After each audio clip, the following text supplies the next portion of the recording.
Spaz is biased towards NXT. Spaz is biased towards NXT. Everybody knows Spaz is biased towards NXT. Of course, Spaz is biased. He's basically paid off by Triple H, biased towards NXT. It's true, but it doesn't change the fact that you could not pay me to get excited about tonight's show. Oh dear Lord, let's talk about it.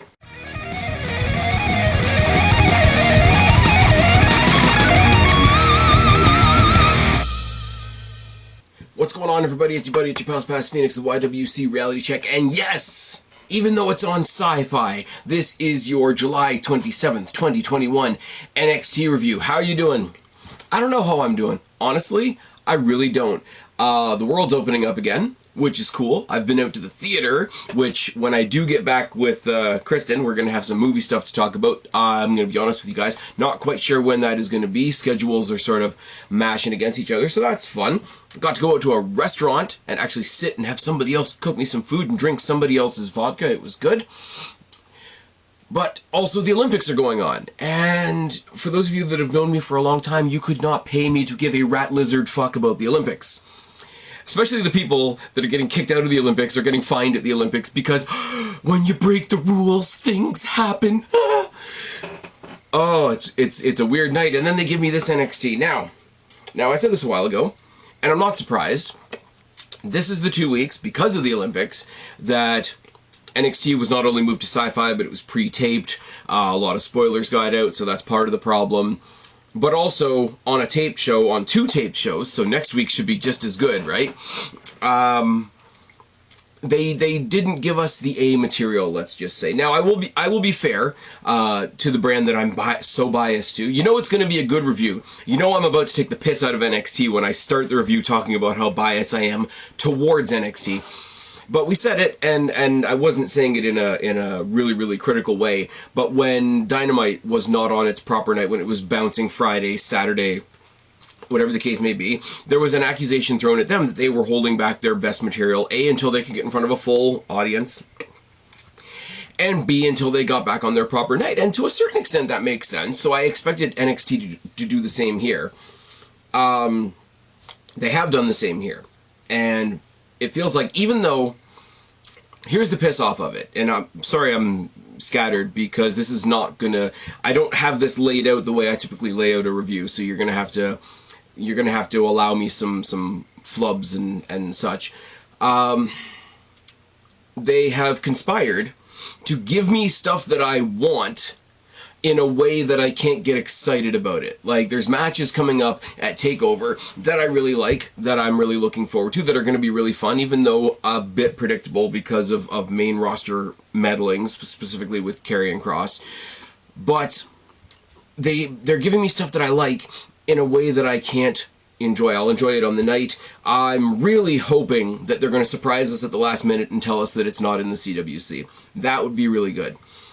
But we did, I should say, before we get started, I want to send a quick shout out to our good friend Jake DeMarco for not only joining me for the Money in the Bank preview, which was a lot of fun. Also, thank you to any of you who tuned into my Slammiversary preview. I went into that not the most educated in the world, so I was just sort of throwing shit at the wall. So anybody that did check that out, thank you very much. But also, I got my second COVID shot last Monday, so by Tuesday afternoon, Tuesday evening, it was kicking my ass. So you guys didn't get a proper review like this last week, so Jake hopped in as we did on the Thursday to give you guys a sort of a late review on the Friday. And talking to Jake, that's sort of going to be the thing going forward, or at least that's what I'm going to try and do here, is if I can't give you a review on the night, either because I think the show is shit, or because I'm not available, or, you know, whatever the case may be, if something comes up, I'm going to try and grab Jake or somebody, and we'll do sort of a late review, but a more conversational review later on down the line. That seems to be something that works pretty good, and, you know, Jake hasn't gotten sick of me yet, so cheers to him for that. But we did talk last week about the all the stuff between Joe and Cross and the attack on William Regal, and that's where we started tonight. I should plug the socials, shouldn't I? Yeah, you guys know where to find me, at Spaz Phoenix, at Spaz Phoenix1, Instagram, at Spaz Phoenix, Spaz Phoenix Podcast on the Facebook thing. You know, comment down here, find me in your podcast platforms. The excitement is not here tonight, guys. I apologize. I'm trying to make my fumbling around this boring show at least entertaining for you guys. I'm sure it's not. If you're listening to me in audio, I can only imagine this sounds like a clown show at this point. But we started off with Ciampa and Thatcher versus Dunn and Lorcan. And I took notes for this match that I'm not going to bother going through because it ultimately doesn't matter. You got four tough as shit guys beating the ever-loving shit out of each other. And the result, the end of the match, is not about any of the four guys in the ring. It's about the return of Ridge Holland, who attacked, it's late in the day, who attacked Thatcher on the outside, letting Dunn hit the bitter end on Ciampa, which is, you know, Ciampa's a former champion, so it's a big win for Dunn, I guess. They did a 3-on-2 beatdown post-match, and here's the thing. With the exception of Ridge Holland, there's a problem here, because everybody else involved in this scenario, out of the 5 guys involved in this scenario, I have varying degrees of investment in all of them. Thatcher is sort of hit and miss. He's done some stuff that I've really liked. He's done some stuff that sort of made me go, whatever. Lorcan, of all of them, is, I think, incredibly underutilized. You guys know I've got a huge bias towards Pete Dunne. Obviously, Destiny Wrestling. Check it off your Spaz Phoenix bucket list. Here's the deal, too. SummerSlam weekend, I might be going to a Destiny show because they might actually be able to do a fucking show. And Ciampa is one of the 4 pillars of NXT, even though one of those 4 pillars has now gone to SmackDown to fight Sami Zayn and potentially get fed to the Roman Reigns steamroller. Let's just not talk about it. But here's the thing. Nobody involved in this match is where I want them to be. I don't care about Ridge Holland.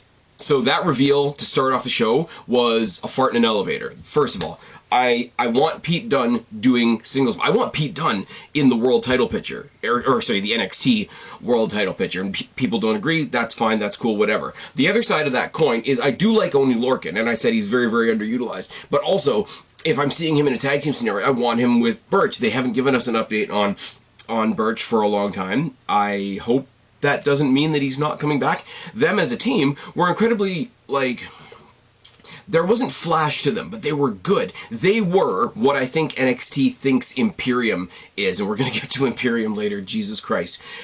But I also kind of want to see Ciampa back in the singles picture. Now, Jake and I said this a while ago, Ciampa and Thatcher sort of have the Cesaro and Sheamus thing going on. Now, I like Cesaro enough, and Sheamus is sort of there. I like Ciampa a lot, and Thatcher's just kind of there. Now, me saying that I want Ciampa in singles scenarios really leaves Thatcher out on his own, because I do think Thatcher is better as part of the tag team. But just nobody, looking at Dunn and Ciampa, before the interference, before the Ridge Holland reveal, I saw little flashes of Dunn versus Ciampa. That's a match. That's a match that I want. Make that okay, maybe not a title match because of the whole Karrion Kross Samoa Joe situation. Don't worry, we're going to get to it.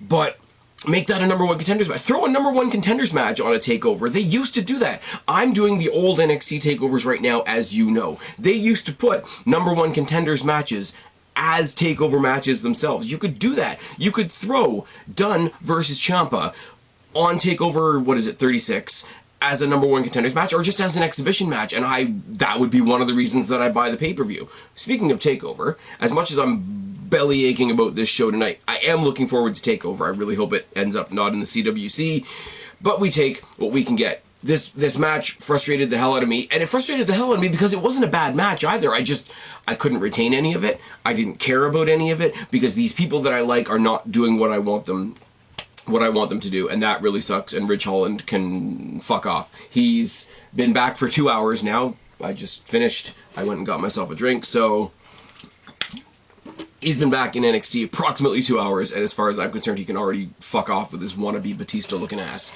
And we had a bunch of stuff in the back. We had a video package on Carmelo Hayes, which is awesome. I like Carmelo Hayes, as you guys know. Predicting him doing the whole thing, and I do have an idea who the final is going to be for the Classic as well. We see Joe arriving to the arena. His new shirt literally says "Provoke Me," which I think is really cool. And Hit Row are backstage talking shit about Legado del Fantasma, and then randomly talking shit about Imperium. Now, Imperium might have said something about them sometime over the past couple of weeks, but I wouldn't know because I literally cannot maintain anything Imperium says because I could not give a shit. That is the theme of the evening, is it not? Now, let's get into one of the few good things that did happen, and it was a very, very short, very concise, very to the point, and very effective, I don't want to say promo segment, but segment nonetheless. Samoa Joe comes out, and he's got a folder in his hand, and unfortunately this has already been spoiled for me, but the way this played out was still really good. He came out with a folder in his hand, so it looks like the beginning of any particular like contract signing segment, but there's nothing in the ring. Joe's basically calling his own shot, reaches under the ring, grabs one of the little plastic folding tables, chucks it in the ring, gets the chair, puts it in the ring. It's basically like, I'm going to have a contract signing, so I'm going to put all the cliches in place for a contract signing. Talks for about 10 seconds about what a coward Karrion Kross is, and he's not going to bother calling him out because he knows he's a coward.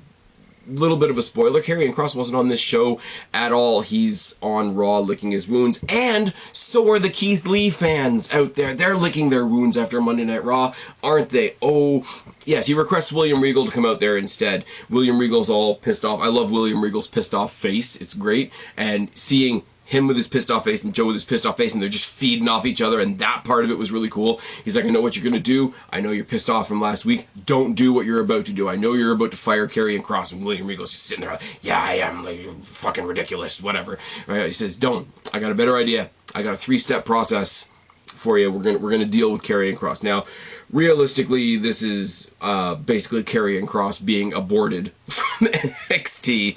But he says, he reaches into the folder and he says, here, have this first. This is my resignation as a member of NXT management. And Regal kind of looks at him as, okay.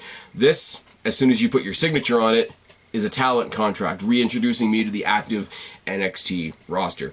Signs it off after a long pause, and he's just, you can see Regal when he's got this like searing anger to him. He's actually pretty cool. He's, yeah, I'm gonna sign this, and it's good. He's like his own like positive version of Vince McMahon, and I know I'm gonna get pelters for saying that, but it is okay what it is. But I said it was a 3-step process. This 3rd slip of paper here gives me a match with Karrion Kross at TakeOver 36 for the NXT Championship. And again, sister, yeah, you're gonna save the belt and you're gonna deal with Kross. And I don't know why Regal has turned into Vince McMahon in my head, but it was cool. Like the energy, it's not exactly the greatest thing in the world because Regal's not gonna have a match, but the energy that Regal puts off occasionally, combined with the absolutely, I'm gonna rip your fucking skull out through your asshole energy of Samoa Joe, and watching the two of them feed off of each other was really cool. And I think on a show like this where there wasn't much cool, I think that is going to go under the radar. Signs the 3rd piece of paper. Crowd goes nuts. Thank you, Regal chants. That's it. There's no interference. There's no interruption. There's no, as I say, Karrion Kross. It's just this is the match. This is what I want, and this is, you know, William Regal for once not maybe doing things because it's the right thing to do, but because he's pissed off and he knows that he can sort of set Joe off the leash type of thing. It was what's the line in The Dark Knight where he was talking to one of the gangsters and he just says, you know, Joker's just a dog, I want the man that let him off the leash. Well, the man that let him off the leash in this case is William Regal. They give William Regal more agency on NXT, and I'm saying this as a cool, positive thing. They were doing the same thing with Johnny Saint on NXT UK, but I'm not going to lie. I don't watch NXT UK. I will eventually start watching it again because we need to talk about what was announced later on. But for right now, I will say William Regal has the most agency because Sonya Deville has authority just because she does. Adam Pearce is just... They make Adam Pearce come out to Sonya Deville's music, which is hilarious to me every single time. And yes, people are going to say that makes me sexist. I don't care. I literally don't care. And then you got the McMahons that are caricatures of themselves. Now, I've heard... Let's divert from this because this show sucks, so I'll talk about something positive. I've heard, and I don't know all the details, but WWE Network and Blumhouse are getting together and they're making a mini-series about the lawsuit between the government of the United States and Vince McMahon. I'm telling you right now, I will watch the fuck out of that. I will watch the fuck out of that because we all know it has a happy ending too, which is always good. We see a video package on Josh Briggs. I feel like I should be throwing it to my boy Jake DeMarco, but he's not with me tonight. And Josh Briggs is his boy, and Carmelo Hayes is my boy in this match coming up very soon. And I will say, I'm gonna wrap them all up in one short little conversational bit right here because it's terrible. All the Cameron Grimes, LA Knight, Butler at the golf course bullshit. In the third or fourth segment, they run into the Grizzled Young Veterans, and they're going to have a match next week. I don't want to waste any time on the Grimes and Knight $1 million Butler shit, because it's piss. Like, I said last week, for those of you that were listening to it, I said to Jake, I said, I can't say anything about this. Please say something nice about this. And Jake had some very open-minded, some constructive, some good things to say, as he usually does. And I think I just came to the point where it's like, I'm done giving this chances. This is piss, man. Like, I can't do it. You know what I got all the time in the world for, though, is Carmelo Hayes versus Josh Briggs, which is the next match in the NXT Breakup Tournament. And they finally gave us a graphic. I didn't take a picture of it or write it down or anything like that. But I can tell you that the winner of this match is going on to face Duke Hudson, who's already proceeded on in the previous. Duke Hudson was the one that beat Ikemanjiro, which is sad because I was looking forward to saying Ikemanjiro a whole bunch in this turn. He used to be Vink, right? The guy Vink that was like managed by MVP for like 2 seconds before he made the Hurt Business. Remember the beginning of COVID? Remember that shit? Anyways, Briggs is a big boy. Briggs is a guy I've never seen wrestle before, so he's got that going for him. Whereas I've seen Carmelo face not only the Cruiserweight Champion, but also Adam Cole. Again, another one of the pillars of NXT. But Briggs, man, Briggs is a big fucking dude, and I'll give him that much. Scoop slam by Briggs to start the match, and a series of strikes by Hayes, a bear hug by Briggs, and he's got him in the bear hug with one arm, and he's hitting him in the ribs with the other hand. It's like when you've got somebody down in a headlock, but instead of headlocking, you just cross-face them across the face, clearly. But he was basically cross-facing the ribs while he had him in a bear hug, and I'm like, Jesus Christ, that would hurt. Series of kicks to the face by Hayes, a springboard leg drop, the springboard spinning leg drop thing that Hayes does is quickly becoming one of my favorite things that he does. Dragon Sleeper by Hayes and a series of forearm shots to follow. Punch knockdown by Briggs sends us into commercial break. During the commercial break, at some point, Duke Hudson came to join them on commentary, which is fine. It's not that he joined them in a really contrived way at the beginning. It's like, well, these guys are fighting, therefore we have this guy here. No, he came down about halfway through as sort of to show like a natural, like, maybe I should be paying attention to this time. It's a little difference, but it does make a difference. Body shots by Hayes, a full body splash by Briggs, which would fucking wreck. Rana by Hayes and Insuguri, and a springboard forearm to follow, face to the knee. I don't know what to call it. I hate that this is the reference I need to use, but Nikki Bella used to do it, basically where she'd take your face like from a stunner position and bring you forward down across her knee. I'm sure it has a name. I'm sure somebody's screaming it down in the comment section below right now, but that was followed by a code breaker, which absolutely has a name and absolutely is driving the AEW fans nuts. Big boot by Briggs, a choke slam and a haluva kick to follow. 2 tornado armbar takedowns by Hayes, which were insane. The tornado armbar, it's the more aggressive version of the armbar driver that maneuver that Kushida does that I don't know what to call. So to me, it's the armbar driver. This is a tornado armbar driver. 2 of them on the bigger opponent looked really, really impressive, followed by another elevated leg drop, and Hayes advances in the tournament. Now, if you want my prediction for the final right now, and it may change whether or not they announce that it's happening on the NXT after TakeOver or whether it's happening at TakeOver. I think the finals of this thing is going to be Carmelo Hayes versus Odyssey Jones. That's just my prediction. I'm not basing that on anything really. The spoilers don't go out as far as would tell me that. It's the feeling that I get. Big star feel from Carmelo Hayes in the now 3 or 4 matches that I've seen him in. And Odyssey Jones made a huge impact last week. Jake and I talked about it. have one match to go on, and I'm already like, cool, I want to see what that guy does next. That means something. Dakota Kai and Raquel Gonzalez come out, and this is, again, something that I like. I just couldn't get my excitement up for it.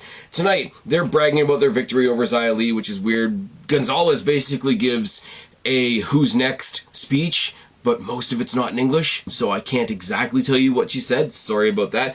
Kai gets the mic, she starts pulling her over, starts hyping up TakeOver, you know, come on, TakeOver's coming up, is anybody going to step up to the plate, whatever. As long as you've got me in your corner, you're going to be the NXT Women's Champion forever.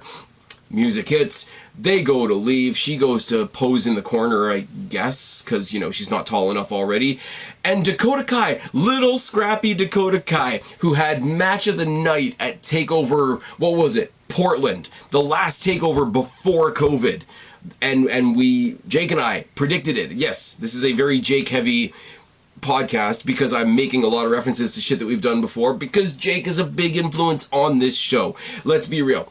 But when we previewed that show, and when we talked about that show afterwards, we said Dakota Kai, Tegan Nox in the no-holds-barred match could be the dark horse match of the night, and it ended up being the dark horse match of the night.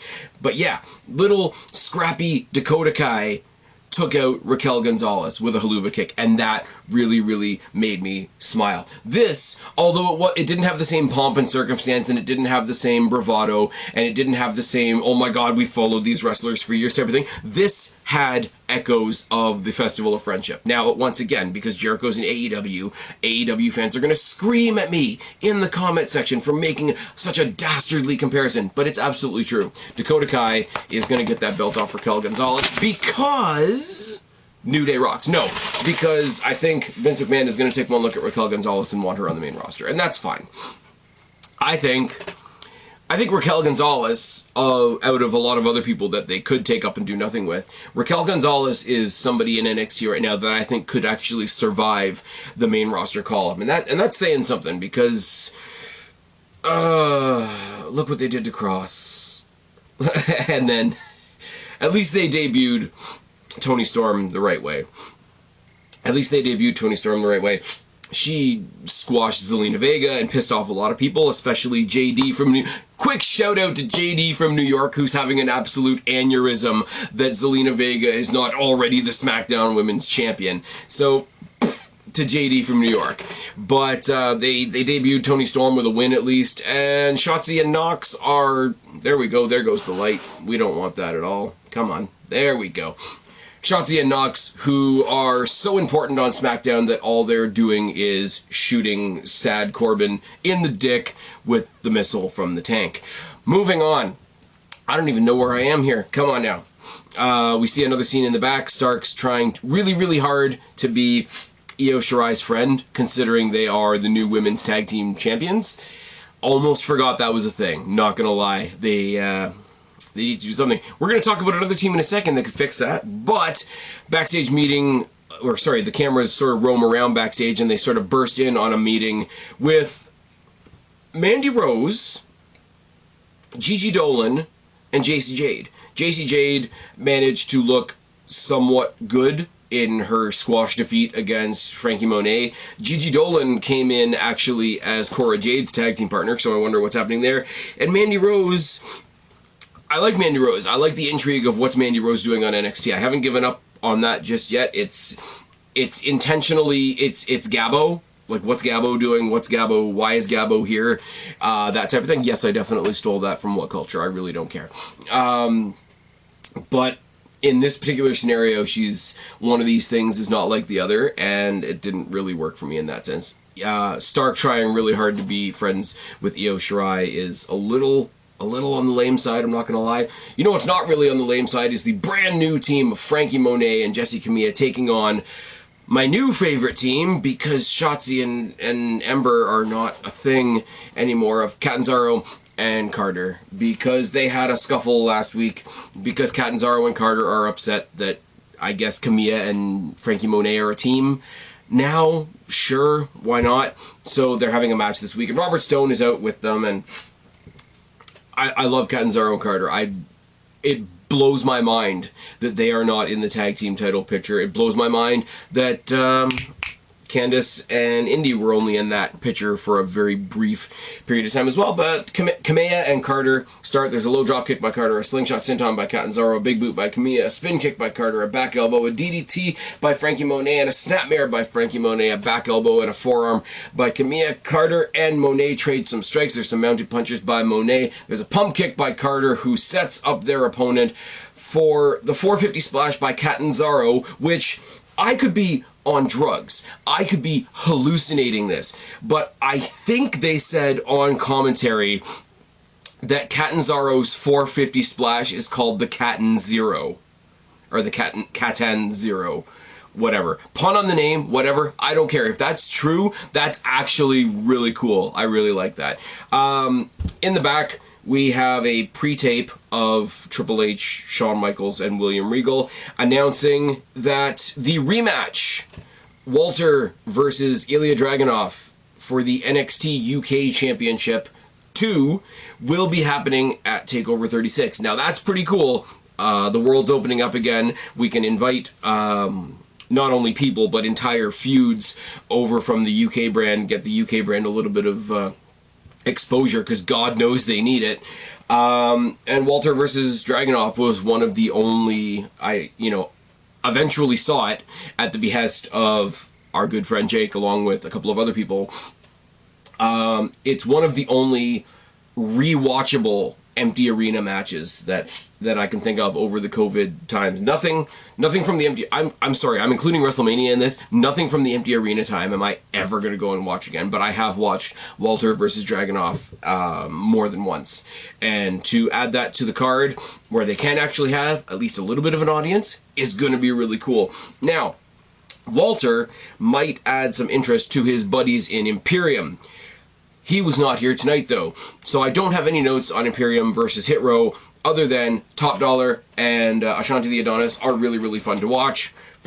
They really tried to drag this match through as far as being entertaining. The story of it is, though, that Legado del Fantasma came on the outside and they attacked Swerve. Imperium get the win. They're building this Imperium versus Hit Row.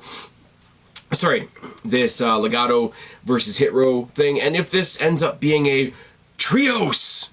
Okay, AEW fans, rip your cocks off, it's fine. If this ends up being a Trios match at TakeOver, I'm 100% down for that. Now, I don't know, do you remember a while ago when, I think it was Undisputed Era, they went and found themselves a random female, and I think it was Tay Conte, so let's just think about how far she's come. They went and found themselves a random female because they were facing Sanity, who had Nikki Cross. Nikki Cross, who's now Nikki Ash, and the less said about that, the better. I'm really trying to give it credit, but we don't need to go there right now. I don't know whether Legado goes and finds some random female and has that female in their corner to counteract the effect of BFAB. I can't believe that's a name. Being in the corner of Hit Row. Now, I know, because every now and then when they do a battle royal, they fill it with more bodies. I know in the PC they have a luchadora there. I can't think of her name because I'm a terrible person, but it would make sense because they all come down with the mask. She can come down with the mask and just not take it off. That's fine. But if that becomes a thing, or it becomes a 4-on-4 mixed tag or whatever, or that's how they introduce the luchadora to the NXT women's roster, that all of those options are cool. And if they do that at TakeOver, then cool. We're in the back with the Way, and Loomis sends Indy a picture, and it's a picture of the Way, except it doesn't have Austin Theory in it. Now, that's interesting for a lot of reasons, but it does have Dexter Loomis in it, and Gargano and Candice LeRae, they both freak out, and this is it, and, he's not great, we don't need to give him a chance, rah. So Indy says, hey, why don't you have a match with him, Johnny? If you win, then Index will never be a thing, and if he wins, then I get to do whatever I want, and you guys stop butting in, basically. I think they're dubbing it the Love Her or Leave Her match, which is really bad, but that's happening next week, along with Fish versus Strong. Okay, now, I skipped through it because I couldn't be bothered and I was behind in the show. I do know that Malcolm Bivens and Roderick Strong had a sit-down interview with Wade Barrett, If they built up to this through that, then I don't know what to say, because I missed that segment. But Fish versus Strong will be good. It's pretty predictable when you know that they are thinking about using Roderick Strong to boost up the prestige of the Cruiserweight Championship, and it's eventually going to lead to Strong versus Kushida. You can pretty much get where it's going to go. And they announced that there's going to be a tag team match, not a trios match, between Hit Row and Legado next week, which is obviously going to be Joaquin Wilde and Raul Mendoza taking on Ashanti the Adonis and Top Dollar, and that'll be fun. That'll probably be a schmoz that will lead to the 6-man that will probably take place at TakeOver. Probably. Mumbling. Predictable, but good predictable is good. I don't know. And then we got Cole and Reed versus each other. Obviously, fuck. It's tired in here, and it's really hard to stay excited about this episode. Sorry, guys. I looked at the time, I looked at the clock, and there was 7 minutes left in the show. And for the amount that I was legitimately looking forward to Bronson Reed getting a chance to show what he can do against somebody like Adam Cole, again, one of the pillars of the brand. I know I hit that home, but it matters. The fact that they gave him like 7 minutes or something is piss poor. I'm not going to lie. But anyways, chop block by Cole to start the match, who works on the leg and works on the legs in the ropes as well. Pounced by Reed. And it wasn't even really a pounce. He just sort of shoved him off. But that made it even more funny, I guess. Gorilla press slam and an elbow drop by Reed are obviously impressive. Sit down bomb by Reed, and Cole leads the turnbuckle. Cole super kicks Reed as he's standing on the second turnbuckle. But I need to explain that better, don't I? He's standing on the second turnbuckle with his back to Cole, as if he's going to do the Vader bomb if Adam Cole had been lying down, but he super kicked him off the ropes by kicking him in the back of the knee, because he's working the leg, which is fine. Commercial break, we come back, Cole's got him in an E-bar, he follows that up with a dragon screw, and then he works the leg in the ropes some more. He does a sit-down bomb on the leg, sideways, in the ropes, and they both trade some strikes. Once Reed gets back to his feet, there's an avalanche by Reed, a running senton, and a knee by Cole. A twisting Samoan drop by Reed, which is not something I think I've seen. He's done the Samoan drop, obviously, because he's a big guy in the WWE. Obviously, they all do the Samoan drop. But he sort of, like, springboarded him and, like, twisted him into it. It was...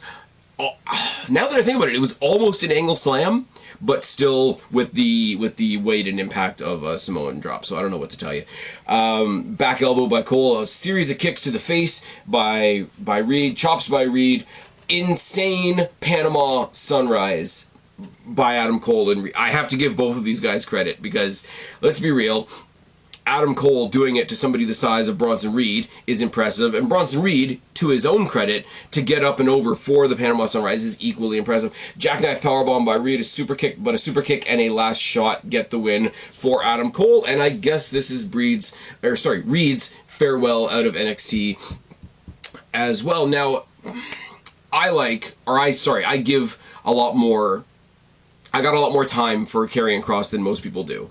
But I think most people, for what NXT is or for what they see NXT to be, they are fully ready to see Karrion Kross go on and sort of get ruined on the main roster. Bronson Reed, and I've said it before and I'll say it again, Bronson Reed had a lot more to do on NXT before they moved him up, but it is what it is. And at the end, Adam Cole's, he's posing on the rampway, right?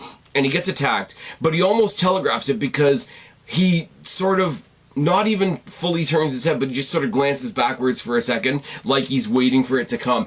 And I don't know why I found that really funny, but it's a botch, obviously, or it's something that we're not supposed to see, obviously. But it's almost like Adam Cole, with the cocky character that he is, he's almost daring Kyle O'Reilly to come down and attack him, hits him with the chair, holds him down for a while with the seat of the, or not the seat, the back arch of the chair on the back of his neck. So I was like, what the fuck are they doing here?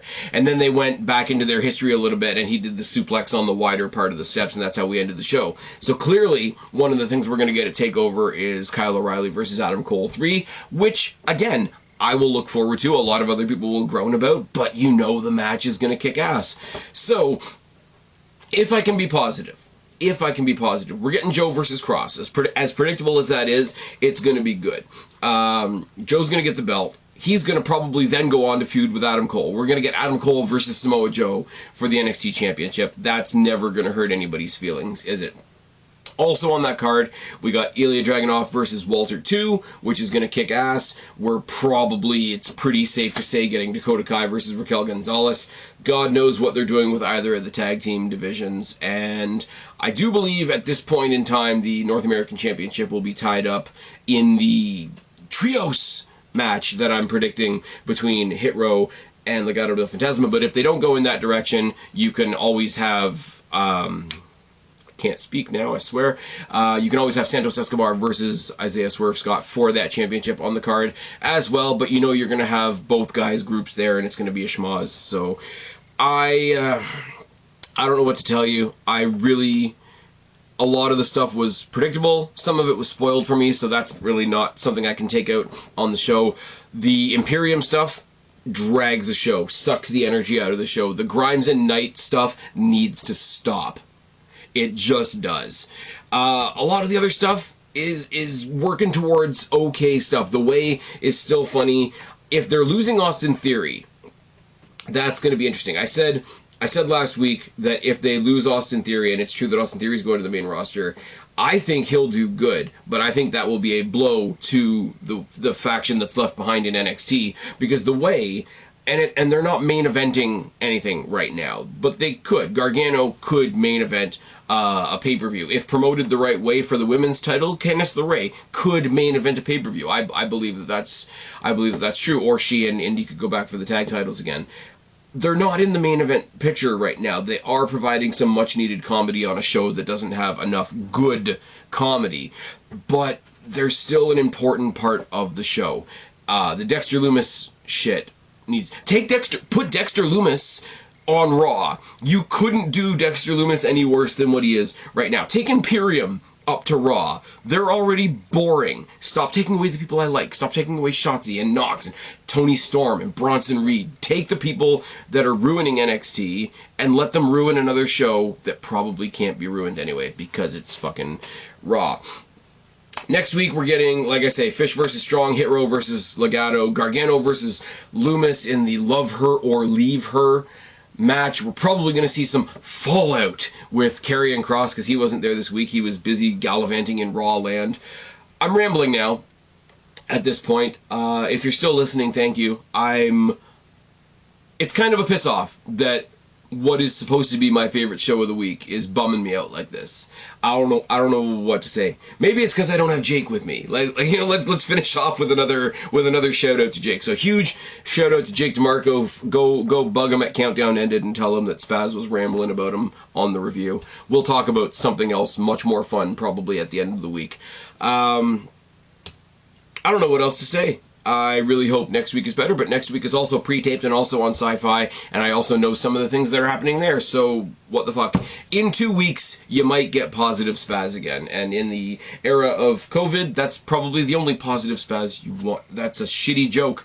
I should stop. I've been Spaz, your YWC Reality Check. Subscribe up there, talk down there, start a conversation. Keep all these conversations going. Don't be a stranger. I will talk to each and every last one of you later. But for right now, tagging out. Bye, guys.